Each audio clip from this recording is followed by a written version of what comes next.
આસામમાં પૂરના કારણે ગંભીર સ્થિતિ સર્જાઈ। પૂરમાં થયેલા નુકસાનનું મૂલ્યાંકન કરવા માટે એક વેરિફિકેશન કમિટીની રચના કરાઈ છે। સમિતિને સ્થળ તપાસ કરવા અને ડેપ્યુટી કમિશનરને તેની ભલામણો સાથે વિગતવાર અહેવાલ સુપરત કરવાનો નિર્ણય કરાયો છે।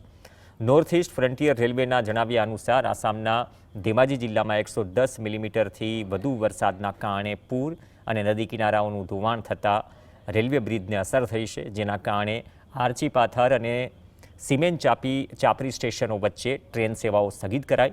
આ અગાઉ કેમી અને ઓયાનને જોડતો કેમી નદી પરનો 300 મીટર લાંબો લોખંડનો પુલ તણાયો હતો, જેનાથી કેમી પુરાના ઝેલોમ વિસ્તાર અને જોનાઈ સદર વચ્ચેનો સંપર્ક તૂટ્યો હતો।